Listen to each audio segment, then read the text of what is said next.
और पश्चिम एशिया में जारी युद्ध के बीच ईरान में बड़ा नेतृत्व बदलाव हुआ है। ईरान ने बाकर जुल्खद्र को सुप्रीम नेशनल सिक्योरिटी काउंसिल का नया सचिव नियुक्त किया है। उन्होंने अली लारिजानी की जगह ली है, जिनकी हाल ही में हमले में मौत हो गई थी। इस बदलाव को ईरान की सुरक्षा रणनीति में बहुत बड़ा कदम माना जा रहा है, क्योंकि ये फैसला ऐसे वक्त पर लिया गया है जब देश युद्ध और हमलों का सामना कर रहा है। आपको ये भी बता दें कि बाकर पहले रिवोल्यूशनरी गार्ड कमांडर रह चुके हैं। वो गार्ड में ब्रिगेडियर जनरल के पद पर पहुंचे थे। फिलहाल वो ईरान की एक्सपीडिएंसी काउंसिल के सचिव के तौर पर काम कर रहे थे।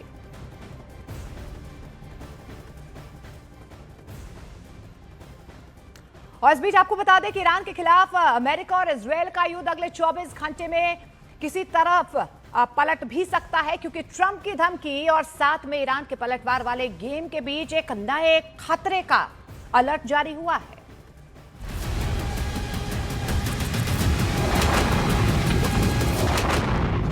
अगर ईरान ने इजराइल के इन ठिकानों को मिसाइलों से टारगेट किया तो क्या होगा, इसका अंदाजा लगाया जा सकता है। पूरा इजराइल पानी के लिए तरस जाएगा। ईरान की मिसाइलों के सटीक हमलों ने पूरे इजराइल को अलर्ट कर दिया है। ईरान की पलटवार वाली इस धमकी को हल्के में लेना नेतन्याहू और ट्रंप दोनों के लिए बहुत बड़ा जुआ साबित हो सकता है।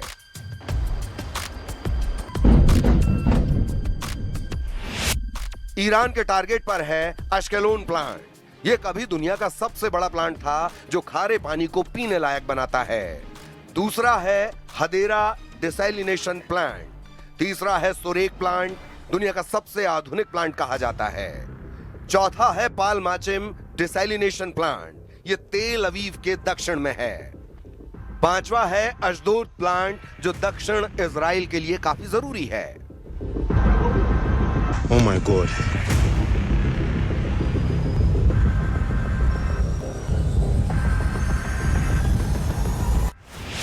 ये पांचों वाटर ट्रीटमेंट प्लांट इजराइल की लाइफलाइन हैं। ये प्लांट जब 10 लीटर को साफ करते हैं तो उसमें से 8 लीटर पानी पीने लायक बनता है। ये पानी खेती के लिए भी इस्तेमाल किया जाता है, इसीलिए ये प्लांट इजराइल की वाटर सिक्योरिटी की रीढ़ कहे जाते हैं। बिना इनके इजराइल के सामने प्याज का संकट खड़ा हो जाएगा, उसे पानी आयात करना पड़ेगा। इसीलिए ईरान के पलटवार रोकना अमेरिका और इजराइल को बहुत जरूरी होगा। लेकिन क्या वो इसमें कामयाब हो पाएंगे?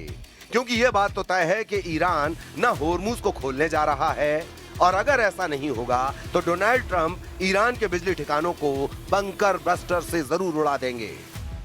अगर वो ऐसा करते हैं तो ये मान लीजिए कि ईरान पलटवार जरूर करेगा।